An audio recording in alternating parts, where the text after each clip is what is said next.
എസ്തേറിൻ്റെ പുസ്തകം അധ്യായം 2. എസ്തേറിനു രാജ്ഞി പദം. കോപം ശമിച്ചപ്പോൾ അഹസ്വേരോസ് രാജാവ് വാഷ്തിയെയും അവളുടെ പ്രവൃത്തിയെയും അവൾക്കെതിരെ പുറപ്പെടുവിച്ച കൽപ്പനയും ഓർത്തു. രാജാവിനെ സേവിച്ചിരുന്ന ഭൃത്യന്മാർ പറഞ്ഞു, സൗന്ദര്യമുള്ള യുവകന്യകമാരെ രാജാവിന് വേണ്ടി അന്വേഷിക്കട്ടെ. രാജ്യത്തെ സകല പ്രവിശ്യകളിലും രാജാവ് സേവകന്മാരെ നിയമിച്ചാലും അവർ സ്ത്രീകളുടെ ചുമതല വഹിക്കുന്നവനും രാജാവിൻ്റെ ഷണ്ഡനുമായ ഹെഗായിയുടെ നേതൃത്വത്തിൽ തലസ്ഥാനമായ സൂസായിലെ അന്തഃപുരത്തിൽ സൗന്ദര്യമുള്ള സകല യുവകന്യകമാരെയും കൊണ്ടുവരട്ടെ. അവർക്ക് വേണ്ട ലേപന വസ്തുക്കളും കൊടുക്കട്ടെ. രാജാവിന് ഇഷ്ടപ്പെടുന്ന കന്യക വാഷ്തിക്ക് പകരം രാജ്ഞിയാകട്ടെ. ഇതു രാജാവിന് ഇഷ്ടപ്പെട്ടു. അവൻ അങ്ങനെ ചെയ്തു. തലസ്ഥാനമായ സൂസായിൽ മൊർദെഖായ് എന്നൊരു യഹൂദൻ ഉണ്ടായിരുന്നു.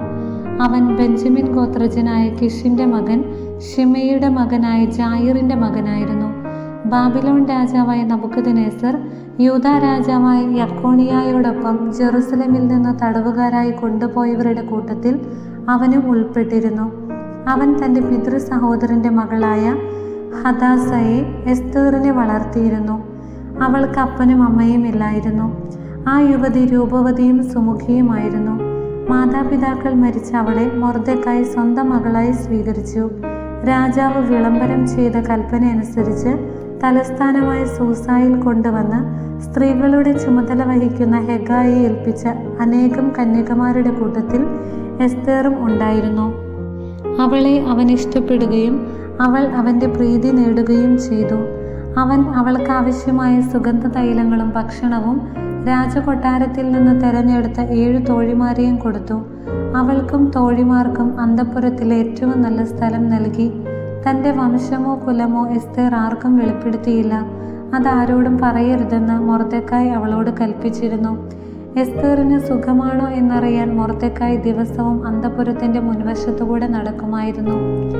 യുവതികളുടെ സൗന്ദര്യവർദ്ധനത്തിന് 6 മാസം മീറാ തൈലവും 6 മാസം സുഗന്ധദ്രവ്യങ്ങളും ലേപനങ്ങളും കൊണ്ടുള്ള പരിചരണ പരിപാടി നിശ്ചയിച്ചിരുന്നു. ഈ 12 മാസം കഴിഞ്ഞ് ഓരോ യുവതിയും തവണയനുസരിച്ച് അഹസ്വേരോസ് രാജാവിൻ്റെ അടുത്തേക്ക് ചെന്നു. ഓരോ യുവതിയും രാജസന്നിധിയിലേക്ക് പോകുമ്പോൾ താൻ ആഗ്രഹിക്കുന്നതെന്തും അന്തഃപുരത്തിൽ നിന്നു രാജകൊട്ടാരത്തിലേക്ക് കൊണ്ടുപോകാൻ അനുവദിച്ചിരുന്നു. സന്ധ്യയ്ക്ക് അവൾ പോയിട്ട് രാവിലെ ഉപനാരികളുടെ മേൽവിചാരകനും രാജാവിൻ്റെ ഷണ്ഡനുമായ ഷാഷ്ഗസിൻ്റെ കീഴിലുള്ള അന്തഃപുരത്തിലേക്ക് മടങ്ങും. രാജാവിന് അവളിൽ പ്രീതി തോന്നുകയും അവളെ പേരു ചൊല്ലി വിളിക്കുകയും ചെയ്തില്ലെങ്കിൽ അവൾ വീണ്ടും രാജസന്നിധിയിൽ പോവുകയില്ല. മൊർദെഖായിയുടെ പിതൃവ്യനായ അബിഹായിലിൻ്റെ മകളും അവൻ മകളായി ദത്തെടുത്തവളുമായ എസ്തേർ രാജസന്നിധിയിൽ ചെല്ലാനുള്ള തവണ വന്നപ്പോൾ രാജസ്ത്രീകളുടെ ചുമതലക്കാരനും രാജാവിൻ്റെ ഷണ്ഡനുമായ ഹെഗായി നിർദ്ദേശിച്ചവയല്ലാതെ മറ്റൊന്നും ആവശ്യപ്പെട്ടില്ല. കാണുന്നവരുടെ എല്ലാം പ്രീതി എസ്തേർ നേടിയിരുന്നു. രാജാവിൻ്റെ 7-ാം ഭരണവർഷം 10-ാം മാസം, അതായത് തേബത്ത് മാസം, കൊട്ടാരത്തിൽ അഹസ്വേരോസ് രാജാവിൻ്റെ അടുത്തേക്ക് എസ്തേറിനെ കൊണ്ടുപോയി. രാജാവ് മറ്റെല്ലാ സ്ത്രീകളെക്കാൾ കൂടുതൽ എസ്തേറിനെ സ്നേഹിച്ചു. അവൻ്റെ മുൻപിൽ സകല കന്യകമാരെക്കാൾ അധികം അവൾ പ്രീതിയും ആനുകൂല്യവും നേടി. തന്മൂലം അവൻ രാജകീയ കിരീടം അവളുടെ തലയിൽ വെച്ച് അവളെ വാഷ്തിക്ക് പകരം രാജ്ഞിയാക്കി. അനന്തരം രാജാവ് എസ്തേറിൻ്റെ പേരിൽ തൻ്റെ എല്ലാ പ്രഭുക്കന്മാർക്കും സേവകന്മാർക്കും ഒരു വലിയ വിരുന്ന് നൽകി. അവൻ പ്രവിശ്യകളുടെ നികുതികളിൽ ഇളവ് വരുത്തി. തൻ്റെ രാജകീയ ഔദാര്യത്തിനൊത്തവിധം സമ്മാനങ്ങൾ കൊടുക്കുകയും ചെയ്തു. 2-ാം പ്രാവശ്യം കന്യകമാരെ വിളിച്ചു കൂട്ടിയപ്പോൾ മൊർദെഖായ് കൊട്ടാരവാതിൽക്കൽ ഇരിക്കുകയായിരുന്നു. എസ്തേർ ആകട്ടെ മൊർദെഖായ് കൽപ്പിച്ചതനുസരിച്ച് തൻ്റെ വംശമോ കുലമോ വെളിപ്പെടുത്തിയിരുന്നില്ല.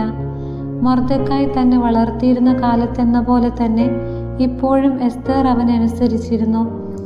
ആ നാളുകളിൽ മൊർദെഖായ് കൊട്ടാരവാതിൽക്കൽ ഇരിക്കുമ്പോൾ വാതിൽ കാവൽക്കാരനും രാജാവിൻ്റെ ഷണ്ഡന്മാരുമായ ബിഗ്താനും തേരഷും കോപം പൂണ്ട് അഹസ്വേരോസ് രാജാവിനെ വധിക്കാൻ ആലോചിച്ചു. ഇക്കാര്യം മൊർദെഖായ് അറിയുകയും അവൻ അത് എസ്തേർ രാജ്ഞിയോട് പറയുകയും ചെയ്തു.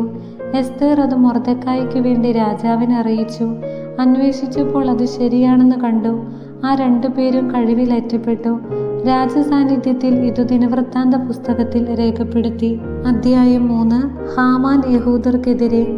ഇവയ്ക്ക് ശേഷം അഹസ്വേരോസ് രാജാവ് അഗാഗ് വംശജനും ഹമ്മേദാദയുടെ മകനുമായ ഹാമാന് സ്ഥാനക്കയറ്റവും ഉന്നത പദവിയും നൽകി അവനെ മറ്റു പ്രഭുക്കന്മാരെക്കാൾ ഉന്നതനായി പ്രതിഷ്ഠിച്ചു.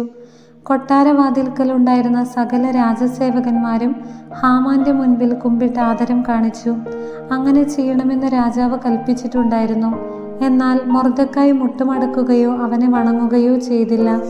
കൊട്ടാരവാതിൽക്കലുള്ള സേവകന്മാർ മൊർദെഖായിയോട് ചോദിച്ചു, എന്തുകൊണ്ടാണ് നീ രാജകൽപ്പന ധിക്കരിക്കുന്നത്? പല ദിവസം പറഞ്ഞിട്ടും അവൻ കേൾക്കുന്നില്ലെന്ന് കണ്ട് അവൻ വഴങ്ങുമോയെന്നറിയാൻ വിവരം അവർ ഹാമാനോട് പറഞ്ഞു. താൻ യഹൂദനാണെന്ന് മൊർദെഖായി അവരോട് പറഞ്ഞിട്ടുണ്ടായിരുന്നു. മൊർദെഖായി തന്നെ കുമ്പിട്ട് വണങ്ങുന്നില്ലെന്നറിഞ്ഞപ്പോൾ ഹാമാൻ ക്രുദ്ധനായി. മൊർദെഖായിയുടെ മേൽ മാത്രം കൈവച്ചാൽ പോരെന്നവന് തോന്നി. മൊർദെഖായിയുടെ വംശമെന്ന് അവൻ അറിഞ്ഞിരുന്ന യഹൂദരെ മുഴുവൻ അഹസ്വേരൂസിന്റെ രാജ്യത്തു നിന്ന് നിർമൂലനം ചെയ്യണമെന്ന് ഹാമാൻ ആഗ്രഹിച്ചു. അഹസ്വേരൂസ് രാജാവിന്റെ 12-ാം ഭരണവർഷം ആദ്യ മാസമായ നീസാൻ മാസം ഹാമാന്റെ മുൻപിൽ വെച്ച് അവർ ദിനം തോറും കുറിയിട്ടു. 12-ാം മാസമായ ആദാർ വരെ അവർ ഒരു മാസവും മുടങ്ങാതെ അത് തുടർന്നു. പിന്നെ ഹാമാൻ അഹസ്വേരൂസ് രാജാവിനോട് പറഞ്ഞു, നിന്റെ രാജ്യത്തെ സകല പ്രവിശ്യകളിലെയും ജനങ്ങളുടെ ഇടയിൽ ചിന്നിച്ചിതറിക്കിടക്കുന്നൊരു വംശമുണ്ട്. അവരുടെ നിയമങ്ങൾ മറ്റു ജനതകളുടേതിൽ നിന്ന് ഭിന്നമാണ്. അവർ രാജാവിൻ്റെ നിയമങ്ങൾ പാലിക്കുന്നില്ല. അവരെ വെച്ചു പുലർത്തുന്നത് രാജാവിന് നല്ലതാണെന്ന് തോന്നുന്നില്ല. രാജാവിന് ഇഷ്ടമെങ്കിൽ അവരെ നശിപ്പിക്കാൻ കൽപ്പിച്ചാലും ഞാൻ അതിനുവേണ്ടി ഭണ്ഡാരത്തിലേക്ക് രാജാവിൻ്റെ കാര്യവിചാരകന്മാരുടെ പക്കൽ 10,000 താലന്ത് വെള്ളി നൽകാം. അതനുസരിച്ച് രാജാവ് തൻ്റെ മുദ്രമോതിരം ഊരി യഹൂദരുടെ വിരോധിയും ഹമ്മേദാദായുടെ മകനും അഗാഗ്യനുമായ ഹാമാന് കൊടുത്തു. രാജാവ് ഹാമാനോട് പറഞ്ഞു, ആ ധനം നീ തന്നെ സൂക്ഷിച്ചുകൊള്ളൂ. ആ ജനതയോട് നിനക്ക് ഇഷ്ടമുള്ളത് ചെയ്തു കൊള്ളുക. ആദ്യ മാസം 13-ാം ദിവസം രാജാവിൻ്റെ എഴുത്തുകാരെ വിളിച്ചുകൂട്ടി ഹാമാൻ കൽപ്പിച്ചതുപോലെ അവർ ഒരു രാജശാസനം എഴുതിയുണ്ടാക്കി. രാജപ്രതിനിധികൾക്കും സകല പ്രവിശ്യകളിലെയും നാടുവാഴികൾക്കും എല്ലാ ജനതകളുടെയും പ്രഭുക്കന്മാർക്കും ഓരോ പ്രവിശ്യയ്ക്കും അതതിൻ്റെ ലിപിയിലും ഓരോ ജനതയ്ക്കും അതതിൻ്റെ ഭാഷയിലും അഹസ്വേരൂസ് രാജാവിൻ്റെ നാമത്തിൽ എഴുതി രാജമോതിരം കൊണ്ട് അതിൽ മുദ്ര വെച്ചു. സകല യഹൂദരെയും യുവാക്കന്മാരെയും വൃദ്ധന്മാരെയും സ്ത്രീകളെയും കുട്ടികളെയും 12-ാം മാസമായ ആദാർ മാസം 13-ാം തീയതി ഒറ്റ ദിവസം കൊണ്ട് നശിപ്പിക്കുന്നതിനും കൊല്ലുന്നതിനും വംശനാശം വരുത്തുന്നതിനും അവരുടെ വസ്തുക്കൾ കൊള്ളയടിക്കുന്നതിനും രാജാവിൻ്റെ സകല പ്രവിശ്യകളിലേക്കും ദൂതന്മാർ വഴി കത്തുകൾ അയച്ചു. അധ്യായം 13. യഹൂദരെ നശിപ്പിക്കാൻ കൽപ്പന. കത്തിൻ്റെ പകർപ്പ്. അഹസ്വേരൂസ് മഹാരാജാവ് ഇന്ത്യ മുതൽ എത്യോപ്യ വരെയുള്ള 127 പ്രവിശ്യകളിലെ ഭരണാധിപന്മാർക്കും അവരുടെ കീഴിലുള്ള നാടുവാഴികൾക്കും എഴുതുന്നത്. അനേക ജനതകളുടെ ഭരണാധിപനും ഭൂമി മുഴുവൻ്റെയും യജമാനനുമായ ഞാൻ അധികാരനാട്യം നടത്തി എന്നെ തന്നെ ഉയർത്തുകയല്ല ചെയ്തത്. പ്രത്യുത എല്ലായ്പ്പോഴും ന്യായയുക്തമായും ദയാപൂർവകമായുമാണ് പ്രവർത്തിച്ചിട്ടുള്ളത്. എൻ്റെ എല്ലാ പ്രജകളും പൂർണ്ണമായ സ്വസ്ഥതയിൽ വസിക്കുന്നതിനും അങ്ങനെ എൻ്റെ രാജ്യത്തെ സമാധാനപൂർണ്ണമാക്കുന്നതിനും അതിൻ്റെ ഏതു ഭാഗത്തും ആർക്കും സഞ്ചരിക്കാൻ കഴിയുമാറ് അതിനെ സുരക്ഷിതമാക്കുന്നതിനും എല്ലാവരും ആഗ്രഹിക്കുന്ന സമാധാനം പുനഃസ്ഥാപിക്കുന്നതിനും ഞാൻ തീരുമാനിച്ചിരിക്കുന്നു. ഇതെങ്ങനെ സാധിക്കാമെന്ന് എൻ്റെ ഉപദേശകരോട് ചോദിച്ചപ്പോൾ, ശ്രേഷ്ഠമായ ജ്ഞാനത്തിൽ നമ്മിൽ ആരെയും അതിശയിക്കുന്നവനും സുസ്ഥിരമായ സന്മനസ്സും ഇളക്കമില്ലാത്ത വിശ്വസ്തതയും കൊണ്ട് അതിവിശിഷ്ടനും രാജ്യത്ത് 2-ാം സ്ഥാനം നേടിയവനുമായ ഹാമാൻ ഇങ്ങനെ ധരിപ്പിച്ചു: ലോകത്തിലെ എല്ലാ ജനതകളുടെയും ഇടയിൽ ചിതറിക്കിടക്കുന്ന ഒരു ശത്രു ജനത ഉണ്ട്. അവരുടെ നിയമങ്ങൾ മറ്റു ജനതകളുടെ നിയമങ്ങൾക്ക് വിരുദ്ധമാണ്.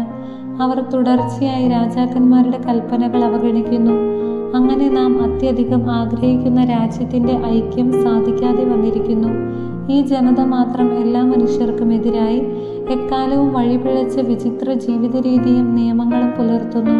നമ്മുടെ രാജ്യം സുസ്ഥിരത നേടാതിരിക്കാൻ വേണ്ടി തങ്ങളാൽ കഴിയുന്ന എല്ലാ ഉപദ്രവങ്ങളും ചെയ്തുകൊണ്ട് അവർ നമ്മുടെ ഭരണകൂടത്തിനെതിരെ നിലകൊള്ളുന്നു. അതുകൊണ്ട് ഈ വർഷം 12-ാം മാസമായ ആദാർ മാസം 14-ാം ദിവസം എല്ലാ കാര്യങ്ങളുടെയും ചുമതല വഹിക്കുന്നവനും നമ്മുടെ 2ാമത്തെ പിതാവുമായ ഹാമാന്റെ കത്തുകളിൽ എടുത്തു പറഞ്ഞിട്ടുള്ളവരെയെല്ലാം ഭാര്യമാരോടും കുട്ടികളോടുമൊപ്പം പരിപൂർണമായി നിർദ്ദയം അവരുടെ ശത്രുക്കളുടെ വാളിനിരയാക്കി നശിപ്പിക്കണമെന്ന് ഞാൻ കൽപ്പിക്കുന്നു. അങ്ങനെ പണ്ടു മുതൽ ഇന്നു വരെ ശത്രുതയിൽ കഴിയുന്നവരെല്ലാം ഒറ്റ ദിവസം കൊണ്ട് വധിക്കപ്പെട്ട് പാതാളത്തിൽ പതിക്കട്ടെ. നമ്മുടെ ഭരണകൂടം പരിപൂർണമായി സുരക്ഷിതത്വവും ഉപദ്രവമേൽക്കാത്തതുമായി ഇനിമേൽ നിലനിൽക്കട്ടെ. അധ്യായം 3.